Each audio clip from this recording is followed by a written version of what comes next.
Buenas noches, bienvenidos a la entrevista de Onda Luz Televisión en este día tan intenso de noticias y de novedades económicas en nuestro país. Hemos decidido sentarnos en esta mesa con un experto en finanzas para saber de qué manera nos afecta a todos, porque nos afecta, incluido el plano más cercano y local, el nuevo gobierno del señor Trump en Estados Unidos, o si de verdad está tan en riesgo el sistema de pensiones como se nos está haciendo ver o creer día a día a través de los medios de comunicación y algunas otras cuestiones. Hoy damos la bienvenida al plató de Onda Luz Televisión a Gabriel Ruiz Ramírez. Él es experto en sistemas de inversión globalmente y específicamente en sistemas de inversión en metales preciosos y también presidente y director general de la Sociedad Española de Metales Preciosos de Inversión. Gabriel Ruiz, buenas noches, bienvenido a Onda Luz Televisión.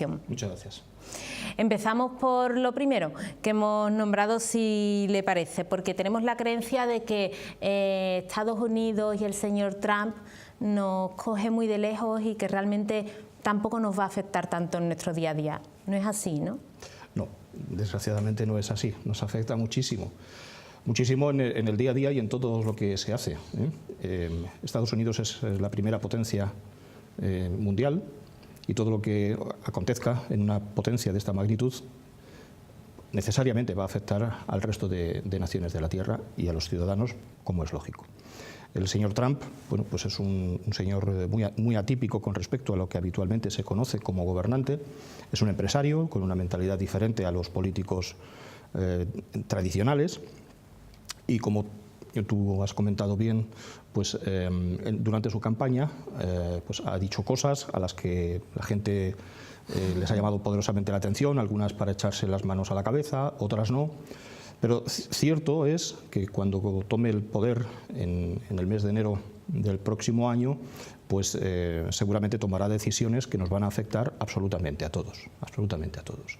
Primero porque pretende anular conciertos económicos, acuerdos económicos multilaterales que hay con otros países, como por ejemplo con la Comunidad Europea, que recientemente se había firmado uno, y que pretende anularlo para llegar a acuerdos, en vez de multilaterales, bilaterales con los distintos países, entendiendo que de esta manera salvaguarda más los intereses de las empresas norteamericanas y de sus ciudadanos. Y desde luego tomará medidas en lo que tiene que ver también con las políticas monetarias que hasta ahora la Reserva Federal norteamericana ha llevado, ha puesto en funcionamiento con el objetivo de paliar en lo posible la crisis financiera que arrancó en el año 2007-2008 y que arrastramos todavía hasta este momento. Por tanto, sí nos va a afectar. Esas decisiones que pueda tomar, por ejemplo, cambiando determinados acuerdos a un modelo bilateral, pongamos un ejemplo práctico a las personas que nos estén escuchando. Bueno, los acuerdos a los que vaya a llegar... Pongamos un ejemplo práctico de una causa, de una causa-efecto para nosotros directamente. Bueno, posiblemente sea mucho más difícil vender productos en su país. Porque la política que él expresa es una política proteccionista, como decía antes, con respecto de sus propias empresas, del tejido productivo norteamericano. De hecho, pues, en alguna expresión comentó en algún momento que iba a obligar a Apple a fabricar los ordenadores, los iPhones, etcétera, en territorio norteamericano. Trasladado esto a cualquier otra empresa que pretenda llegar a un mercado tan potente como el mercado norteamericano, en el que se establezcan o se rompan los acuerdos para entablar otros, no lo sabemos con certeza, pero podemos prever que va a conllevar pues, mayores aranceles, problemas a la importación no solo de materias primas que ellos necesiten, sino también de artículos de consumo que el mercado norteamericano consume vorazmente, ¿vale? Y que finalmente pues va a trastocar todas las piezas en el tablero que hay en la actualidad. Es un tablero en el que el equilibrio es muy delicado, y que antes de tocar hay que tener mucho cuidado porque es una máquina muy endeble, utilizando un lenguaje coloquial, y con facilidad, si no se la trata bien, se puede romper. Pero bueno, eso está en el futuro, lo iremos viendo según vaya llegando. Bueno, el primer efecto negativo sin duda es la incertidumbre, ¿no? Que es el peor enemigo de cualquier sistema económico. Efectivamente. Por decirlo de alguna manera. Nadie sabe qué va a pasar y muchos proyectos están en stand-by en espera de eso, ¿no? Entre los asesores de inversión de hace muchos años, antes que entrara el euro, había un dicho, ¿eh? Ya tú sabes lo que hay más cobarde que 1 millón de pesetas, 2 millones de pesetas. ¿Eh? Cuanto más dinero se tiene, el dinero por sí es cobarde en el sentido de que pues, la gente no quiere perderlo, como es lógico, es razonable. Por lo tanto, los empresarios que apuestan su dinero para hacer proyectos, etcétera, pues tampoco quieren. Entonces, cuando hay incertidumbre, todos los mercados se resienten, no solamente el financiero, sino todos, absolutamente. Y se retraen. Todos, se retraen. Es algo lógico, ¿eh? No razonable, pero lógico. Entonces ahora pues habrá que esperar, no cabe otra más que esperar y ver, estar preparados o prepararse en la parte que sea posible a este respecto, y cuando llegue el momento y este señor y su gobierno tomen las decisiones que crean oportunas, que deben de tomar según sus políticas, pues ya habrá que ir maniobrando como los capitanes de barco, ¿eh? Hay que ir maniobrando. Los barcos nunca van, aquellos que saben de navegación, los barcos nunca van totalmente derechos, ¿eh? En el mar, si se ve la trayectoria de un barco, el barco va haciendo eses porque tiene que ir constantemente, la persona que va al timón tiene que ir contrarrestando las corrientes, las mareas, los vientos, ¿eh? Pero sí mantiene el rumbo, ¿eh? Pues esto, teniendo claro hacia dónde quiere ir uno, pues iremos viendo las circunstancias que van aconteciendo e iremos con el timón ajustándolo en la necesidad que sea. Y usted, desde el punto de vista de empresario, ¿cómo ve la situación política de España para poder afrontar lo que pueda venir de aquel otro lado del océano? Bueno, parece que empiezan a saber ponerse de acuerdo nuestros políticos a nivel nacional, parece. Bueno, la política es un mundo muy complicado, ¿eh? Muy complicado. Es un mundo... Pero al final de sus decisiones dependemos... Efectivamente, dependemos todos. Hombre, todos los empresarios, el primero que lo ha hecho ha sido el presidente de la Confederación de Empresarios de España, ha pedido a los políticos que intenten hacer un esfuerzo dejando a un lado sus intereses partidistas particulares por el bien del país. Porque desde luego España consiguió salir casi de una situación prácticamente de intervención por parte de la Comunidad Europea. Se logró salvar esta situación, pero lógicamente no estamos a salvo de que esta situación vuelva hacia atrás, porque se echen abajo las decisiones que en su momento, dolorosas, pero en opinión de muchísimos especialistas bien tomadas, han llevado pues, a que tengamos un menor desempleo, que la economía esté creciendo y que las cosas pues, vayan bastante mejor en nuestro país, a pesar de que la deuda crece, a pesar de que tenemos un problema con las pensiones, etcétera, etcétera. Bueno, hay cosas que se pueden hacer y se está trabajando. Se pueden llegar a acuerdos, y lo que todos los empresarios le piden en este sentido a los políticos es que aparten temporalmente, por lo menos, sus intereses partidarios o partidistas, como quiera decirse, y que efectivamente se centren en las necesidades de las personas. Las personas, literalmente, si hablamos con cualquiera de la calle, la gente está literalmente hasta las narices de que se pierda el tiempo en disquisiciones que no van a ningún sitio. Los ciudadanos lo que quieren, lo que queremos todos, es que nos dejen trabajar, que nos dejen vivir y que cada día pues, nos vaya un poquito mejor. Luego, pues claro, se pueden aplicar unas políticas para un tema, para otro tema, pero básicamente lo que queremos todos es esto.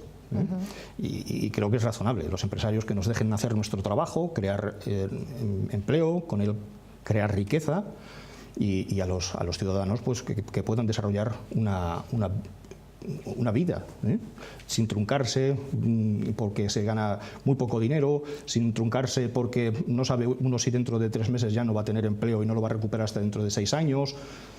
La gente busca poder hacer un proyecto de vida, y como tal, esto es en lo que, en mi opinión, también es la que tienen muchos otros especialistas a este respecto, deberían de centrarse. Pero para que una gran mayoría de ciudadanos puedan tener ese proyecto de vida, está siendo muy complicado lograr ese equilibrio entre el interés del empresario y el interés de los trabajadores o de los que quieren encontrar un empleo. Yo no sé si usted comparte la opinión que lanzaba el otro día el presidente del Gobierno al resto de partidos, a los que pedía que no se tocaran las reformas realizadas. A lo mejor no todas, pero algunas sí habría que tocar. De hecho, anoche nos acostábamos con la esperanza de que efectivamente se diera luz verde a ese incremento del salario mínimo interprofesional en un 8% y no en ese poco a poco que luego uno no ve reflejado en las nóminas, ¿no? Entiendo que el tejido productivo y empresarial estará de acuerdo en esa subida, porque eso permitirá, bueno, que la gente tenga un poquito más de dinerito en el bolsillo, que podamos gastar un poco más, que se mueva el consumo, en fin, todo está relacionado, ¿no? Sí, está relacionado, pero no solamente es que está relacionado, es que el tema va un poquito más allá. En nuestro país, al igual que en otros países, hay empresarios que únicamente tienen en su mente, lo cual es lícito, otra cosa es que se comparta o no, el que los beneficios están por encima de las personas, ¿de acuerdo? En nuestra empresa, por ejemplo, pues no pensamos así. Nuestra empresa es una empresa que se dirige por principios y por valores, en el que pensamos que detrás de cada número siempre hay una persona. Entonces, cuando tomamos decisiones, las tomamos pensando no solamente en nuestros clientes, sino también en las personas que trabajan en nuestra compañía. ¿Esto se puede extrapolar a otras empresas? Desde luego. Lo que pasa es que hemos llegado a lo comentaba antes con otra persona antes de venir al plató, hemos llegado a una situación de difícil solución en el sentido siguiente. Hay muchas empresas en nuestro país donde no se obtienen márgenes por la competitividad de su producto o del servicio que presta, sino que el margen se saca en la reducción de los costes laborales. Y esto es gravísimo. Gravísimo porque nos lleva a una situación que es un callejón sin salida. ¿Por qué? Pues porque si la gente cada vez gana menos dinero, como decíamos antes, un proyecto de vida difícilmente se puede iniciar cobrando 600 y pico de euros. Se trabaja más y se cobra menos. Efectivamente. Entonces vamos hacia atrás. Eso es un empobrecimiento sistemático de la población. Entonces, ¿cuánto tiempo se puede perpetuar esta situación? Pues no mucho más, porque volvemos a lo mismo. Hay muchas personas que incluso trabajando la pareja no son capaces de mantener, como digo, un proyecto de vida. Tienen que estar acudiendo a la ayuda de sus padres, de sus abuelos, etcétera. Pero claro, y cuando se acabe... Que los abuelos igual en breve tampoco van a poder ayudar. Y cuando se acabe, porque fallezca el papá o la mamá o el abuelo, ¿qué pasa? ¿Cómo seguimos ese proyecto de vida? ¿Cómo damos de comer a los niños? ¿De acuerdo? Entonces, es que estas son las cuestiones que la gente se plantea. Entonces, ¿cómo se rompe esa barrera en la que los sueldos se mantienen demasiado bajos con respecto a lo que es nuestro entorno y siempre intentamos salir adelante pues poniendo el peso en la misma parte de la balanza? Pues es complicado, no la vamos a enderezar o nivelar en muchísimos años. Sobre todo si no se tocan algunas reformas que se han hecho. No sé si usted comparte esa hay visión. algunas reformas que desde luego se podrían haber hecho mejor. Por ejemplo. Y ahora pues se harán y se llevarán a la práctica seguramente porque la situación económica del país dicta que se tengan que tomar decisiones de consenso y se venga hacia atrás o se traigan hacia atrás algunas de estas. Pues algunas reformas, pues por ejemplo la reforma laboral, que fue una reforma no terminada, no concluida, que además pues en algunos aspectos va corrigiendo los tribunales de justicia, como ha pasado en la Comunidad Europea con el tema de los interinos, los despidos, la igualdad entre interinos y gente con contratos por tiempo indefinido. Desde mi punto de vista, nosotros, por ejemplo, cuando contratamos a una persona, tiene un periodo de prueba y si el periodo de prueba es satisfactorio, directamente su contrato se transforma en indefinido. Pero hoy en día un contrato indefinido tampoco nos garantiza. No, por supuesto, no garantiza, porque depende mucho también de la continuidad de la empresa. Es que por eso digo que es un equilibrio complejo, porque hay muchísimas empresas pequeñas y medianas que prácticamente sobreviven y no hacen otra cosa más que sobrevivir. Y ahora pues hay en ciernes otra subida de impuestos para equilibrar las partidas que se necesitan en otros aspectos del Estado. ¿Hasta dónde va a ser posible sostenerlo? Pues claro, si a una empresa que tiene 2 trabajadores o 3 o 5 trabajadores que les paga un salario y le hacen una subida del salario mínimo, a estos si están en un convenio tienen su propia subida si es de ser aplicable Si ahora, por ejemplo, se tienen que subir pues, las cuotas patronales de pago a la seguridad social, pues a muchas de estas empresas se las va a poner en una situación de difícil continuidad. O simplemente tendrán que despedir gente y a ver cómo hacen o realizan el resto del trabajo que tienen. O aceptar ganar un poco menos, ¿no? Porque hay empresas que a lo mejor, o empresarios que se aferran a ese concepto y sin embargo se sabe que siguen teniendo beneficios. Bueno, pues tenga usted un menos margen de beneficio y mantenga la plantilla, ¿no? No lo sé, ¿eh? Sin ser experta en estas cuestiones, que igual se debería humanizar un poco más el sector empresarial. Efectivamente. Se trata, por eso te decía, que es un problema de más calado, porque es cambiar los conceptos, los valores de las personas. ¿Hasta dónde estoy yo dispuesto a sacrificar, o qué estoy yo dispuesto a sacrificar por mantener los puestos de trabajo de los empleados que tengo? Nosotros pusimos en nuestro blog un artículo hace un año, más o menos. Lo titulé, el artículo era muy cortito porque hacía mención de otro artículo al que invitábamos a leer y decía, no somos únicos, era el tema, no somos únicos. Y hacíamos mención de un empresario que en Estados Unidos decidió bajarse enormemente el sueldo para no tener que despedir a sus trabajadores.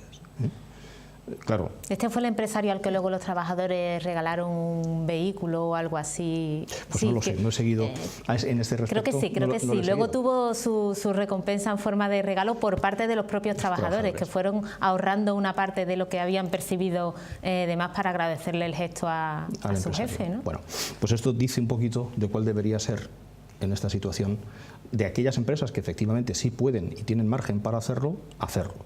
Luego, por otro lado, hay situaciones pues, que en el mercado laboral en nuestro país, la cantidad de desempleados que hay, pues es tremendamente llamativo. Y no se trata de hacer absolutamente ningún tipo de populismo del que hay ahora de tanta actualidad. No. Sí. Se trata de tener un poquito de sentido común. Hay empresas que cotizan en el IBEX, por ejemplo, en bolsa, que despiden miles de trabajadores con el objetivo de poder seguir pagando a los accionistas en bolsa un dividendo.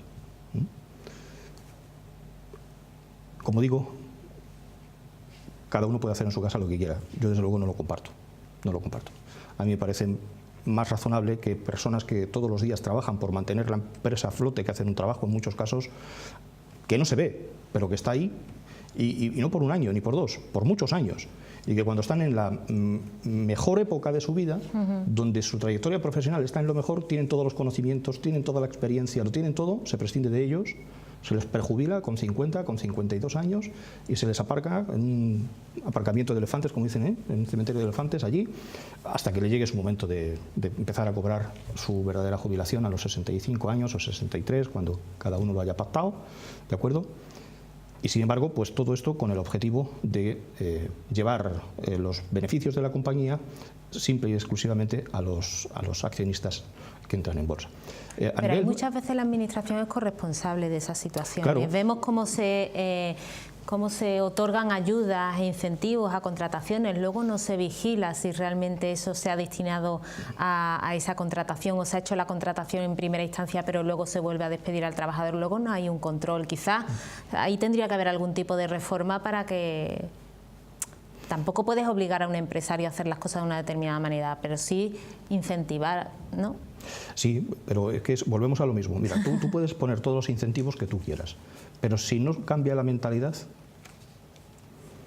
Pero esto no se enseña, ¿no?, en las facultades de... No, eso se enseña en la escuela de la vida y se enseña en la escuela de la casa. ¿De dónde proviene usted, no? Usted decía, yo soy de esos empresarios que se han hecho a sí mismos, ¿no? Y que por la capacidad de lucha por mantener a flote su proyecto, pues a lo mejor ha tenido que experimentar las diferencias de hacer de una manera y hacer de otra, ¿no? Sufrir los descalabros en muchas ocasiones, porque esta es otra. En nuestro país la gente piensa que el empresario siempre es rico y siempre le ha ido las cosas bien, y eso no es así. Y siempre se está a favor la política del empresario. Y eso no es así. No es así porque hay miles, y seguramente que esto, si lo escuchan, muchos empresarios estarán de acuerdo conmigo en este respecto. Hay miles de empresarios que han expuesto su patrimonio, el de su familia, sus ahorros de toda la vida, para poner en marcha una idea empresarial que finalmente salió mal. Quien trabajó allí cobró su salario. Si al final de la vida de la empresa no pudo cobrar todo lo que tenía que pagarle, el Fondo de Garantía Salarial le pagó la parte que le correspondía. pero finalmente el empresario se quedó, como dicen aquí en Andalucía, ennuncao. Y ahora empieza otra vez a construir desde menos cero. Y además con las consecuencias que en nuestro país tiene el que uno comprometa su patrimonio a través de un préstamo, etcétera, etcétera, pues si no puedes devolverlo, acabas en los registros de morosos y con una dificultad terrible para poder salir de ahí. Entonces esto hace que muchísima gente que tiene muchas y buenas ideas empresariales se retraiga. ¿Por qué? Pues porque, oye, es que se juega el futuro de toda su familia. Entonces pues hay que tener mucha valentía para poner en marcha en el mundo que estamos y en el país en el que estamos una idea empresarial. Por lo tanto, no hay tantas ayudas como parece. No hay tantas ayudas como se cree. Si las hubiese, no habrían proliferado los sistemas de financiación externos a la banca, ¿vale? Los famosos crowdfunding estos que hay ahora, ¿verdad? En los que se piden pequeños microcréditos a pequeños inversores porque si la situación fuese de ayuda por parte del Estado, pues hombre, habría muchísimos más empresarios de los que hay y gente con muy buenas ideas que las hay puestas en funcionamiento. No lo hay, pues porque la gente no tiene capacidad económica para hacerlo. Y si esta capacidad no le llega por los canales habituales, pues es complicado. Y luego a la hora de hacer poner en marcha cualquier iniciativa empresarial, pues hombre, los temas burocráticos son a veces cansinos, ¿no? Una vez esto y lo otro y para acá y para allá, era este papel y era lo otro y era para acá y era para allá. Llega un momento en que la gente literalmente se aburre y cuando vas a poner en marcha el negocio, pues lo que tenías guardado, si es que tenías algo guardado para poderlo poner en marcha, te lo has comido, ¿vale? Porque esperando y ahora esto y ahora lo otro, en fin, es muy complicado. También es cierto, como estaba explicando antes, que dentro del mundo en que vivimos hay un grave problema que afecta al mercado laboral también, ¿eh? Y es el siguiente: entre el 70 y el 75% de los fondos disponibles para invertir en el mundo están invertidos en economía especulativa y no en economía productiva. Y entonces esas políticas, esas formas de ver llevan, como decía de aquellas arenas tenemos estos lodos. Las situaciones no devienen por casualidad, no son casualidades. Una casualidad es pues que venga un terremoto y eche abajo una ciudad, o que venga un tifón de estos y se cargue una ciudad, porque eso es una casualidad. Pero estas situaciones no son casualidades. Esto deviene de políticas equivocadas o de decisiones mal tomadas años atrás. Entonces, donde se premia más al señor que está especulando y es una persona de éxito, es una persona a la que todo el mundo ve bien, mientras que al señor que se esfuerza todos los días, que trabaja, que abre una empresa, que se esloma todos los días en trabajar para adelante, pues a veces es uno más.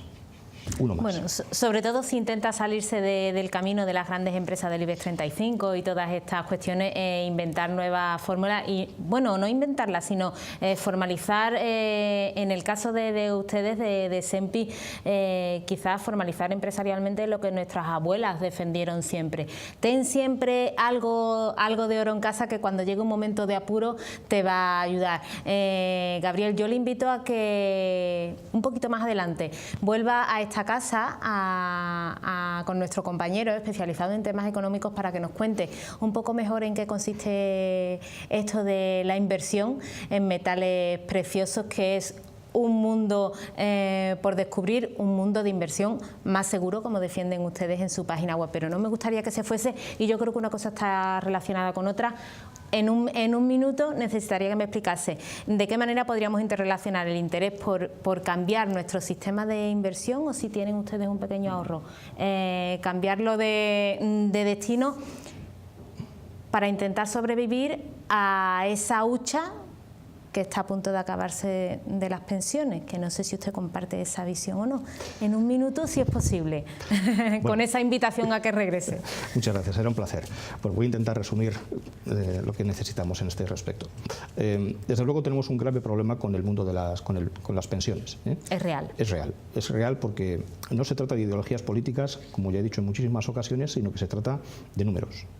Se trata de que hay más gente cobrando que gente pagando. y en la medida en que las generaciones que ahora todavía estamos en activo vayamos saliendo, el problema se acentuará muchísimo más. De hecho, la Seguridad Social sigue perdiendo afiliados en esos datos que hemos conocido hoy. Efectivamente, tenemos paro, ¿no? meses de subidas, pero en general vamos perdiendo. ¿Por qué? Pues porque la gente se va jubilando, van entrando más personas a cobrar las pensiones y estos no son sustituidos por nuevos trabajadores que mantengan el sistema. El sistema que tenemos en nuestro país, al igual que otros de nuestro entorno, es un sistema de reparto, que se llama, en el que los que pagan hoy pagan no para ellos, sino para los que están cobrando hoy. Lo que no sabemos es los que pagan hoy si habrá dinero para que cobremos cuando nosotros nos jubilemos, dentro de 15 años o de 17 años. Por tanto, es un problema grave. Dicen que eso está preparado para favorecer los planes de pensiones privados. Bueno, cuando se hizo este sistema, de pensiones en nuestro país y, como digo, en los países de nuestro entorno, todavía no existían los planes de pensiones, por lo tanto, no creo que esto fuese así.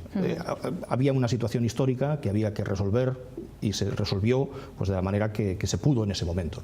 Se tenía que haber decidido antes, haber ido cambiando el sistema, o por lo menos haberlo hecho mixto, desde un sistema de reparto a un sistema de capitalización, un sistema mixto que hubiese llevado pues, a tener unos mayores ingresos por parte del sistema para poder satisfacer las necesidades del mismo. Difícil solución. Ahora, ¿desde fuera se puede hacer algo? Sí.